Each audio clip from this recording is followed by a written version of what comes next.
Hello guys, welcome back to the channel. It's me Zane, and today we'll be doing some ladder. I am third local and just below second, and I've been using motorcycle for this. It's a really solid deck. It is my main ladder deck and I have been killing it. See, without the challenges, wins, giant bowler just hard counters mortar. I also won against RG. But yeah, we're gonna go through the replays, and at the end, I'm gonna try to get to 5.3. Before we start, let's pop open this GC chest.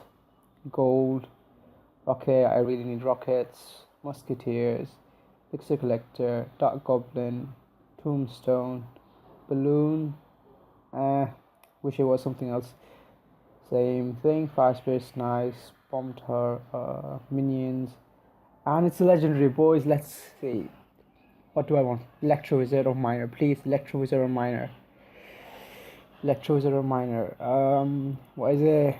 Log. I'll take it. Now, let's just hop into some replays, and then we'll do some light battles. Just one though. Guys, my recording got corrupted, and so I had to record again. But yeah, I just did a light battle, which again, my recording corrupted. Now I have to do it all over again. So let's do this thing again. I'm sorry if I sounded a bit low at the beginning of this video. I'm actually sick, but I'm not feeling better. So yeah, let's just hop back into this. Now, ideal hands. As far as ideal hands go for the starting hands, you want Mortar, Knight, Archers, and Rocket your starting hand, because you need Rocket if in case they pump. You just rocket the pump. Doesn't matter if they place it near the tower, anywhere, just rocket the pump. Do not ever rocket it if they've actually gotten one elixir. If they've got one elixir from it, do not rocket. So Giant actually hard counters Mortar, but if you play it really well and they play really poorly, you win. Here he pumps up. I don't have. I'm unfortunately, I'm low in elixir, and I do have the rocket in my hand, but I'm not gonna rocket it because again, he's actually got one elixir from it, and it's not worth it. So motorcycle. And now this is a positive elixir trade for me. I'll take it. For motorcycle, you cycle your mortar really fast, outcycling the opponent's responses to your mortar. And it is a siege deck, and the strength of siege decks is that you can draw matches on ladder if you want. The policy is to draw. It's rather a draw than a loss. So here I do rocket the pump, even though it's got elixir, because I'm clipping the tower, and that's just 594 damage for one elixir. I'll take it any day of the week. Again, he's giving me value every time, logging his princess. He's really got nothing else to punish me for the log, and I do have arrows in the deck. Although arrowing princesses is not the best and brightest thing you can ever do. So yeah, if he's got a minion or minion horde, I'd rather arrow that. Again, this time he does get elixir from it, so I do not rocket.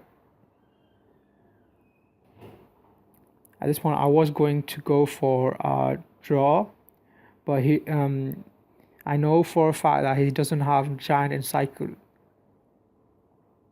and yeah, that is the turning point of this match. I'm just going to pull the Giant. In this one, the mortar in this placement, the middle mortar is going to target the elixir pump, and then the tower. Actually, it's going to target the princess, but I log it anyways, and it's a wasted log, people. So cycling mortars really fast. He did not play it really well. He should have gianted right there. Again, there he does it. Skeleton can DPS down the mortar really fast if he doesn't zap it or log it. Like I said in the beginning, I was going to go for a draw, but he gives me an opening. You'll see in the end, he does give me an opening, and I take it and I win. The mortar connects, trying to protect the mortar, logging the princess.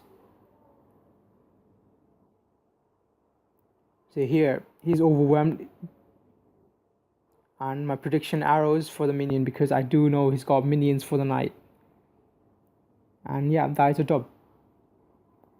I say dub when I say dub, I actually mean win. But yeah, you get used to it if you continue to watch me. So yeah, there's one. I'm gonna go over versus a hog deck. Traditional hog cycle decks, the 2.6, 2.8 ones, you're always gonna draw them unless they play really poorly, because what happens is they always they have a faster cycle than you, and they always have Inferno Tower or Cannon, depending on the variation, Knight and Archers and Musketeer for your Mortar, and then you can never, if they play really well, you're never gonna get through. Here he miners, I just ignore it because my Mortar presents a greater threat than the miner. Seeing here, I arrow the minions, which is, debatable, but yeah, it did work for me. Ice Spirit Skeleton stops hog if it's not zapped or logged. And yeah, again, this time I might catch the. I'm just gonna split archers to catch the miner, not like catching it, but to damage it down in case he does it. I'm gonna log it, and I know if he does minions or mortar barbarian uses barbarians on it, I can defend it. And I think I arrow it again, and he has minion horde. You can actually use archers and Ice Spirit to clear out minion horde. So with cycle decks and siege decks, you really have to have really quick movements. Like you have to be very reactive to what your opponent does. So here again, cycling Mortar so fast. Again, I'm going to put it down, defend it with Knight, protect it. Splitting archers to deal with both lanes.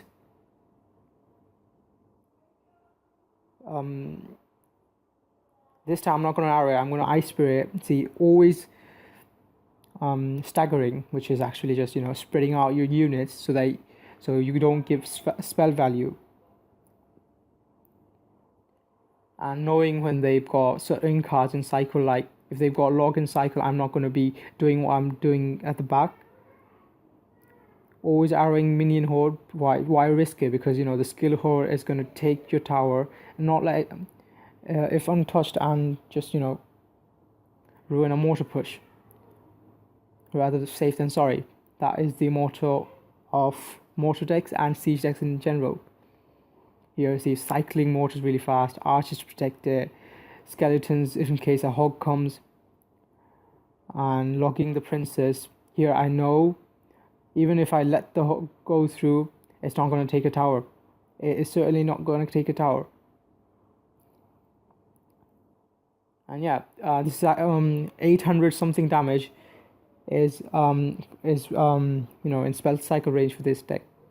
I don't know the particular because I have just upgraded my log, so you can effectively start spelling your opponent out at that range. If the tower is within 2 rocket range or a 2 rocket log range, you just spell them out, and that is one of the most the biggest strength of the deck, you can say. After double elixir, or after you've got the damage in single elixir, you can just defend and just spell them out. That is a way of winning this. I am probably going to show this replay.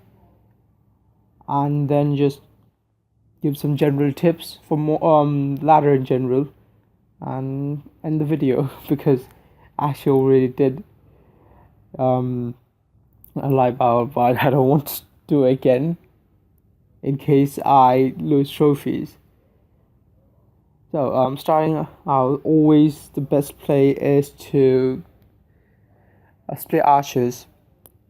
If I see something ice spirit or skeleton, I'm gonna split it behind. Here he uses giant and uses goblin barrel, goblin gang, and I lock it for damage, and then he uses minion hole again. I am not gonna be taking a chance, and that seriously, this is all the damage you need for mortar. After that, all game you can just cycle spells, logging and clipping the tower every time you see value, always hitting the tower, arrowing if you hit the tower, and yeah, at the end just rock it. And if you can connect mortar, if it locks on, brilliant. So here he just spammed everything, which is not the best play, but yeah. Gonna put a knight at the back. He actually splits minion, hoping that it can pressure the both lanes, but I'm not gonna do that. I'm gonna arrow it. He's angry now. So the thing is, always cycling mortar really fast. Again, I've said it a few times already, but that is the real strength of the deck.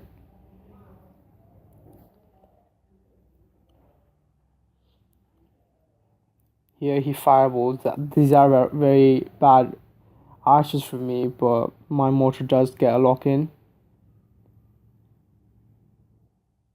Double knight. He has an inferno in the deck. Using skellies to distract the inferno, placing another mortar down. Here, this was a mistake.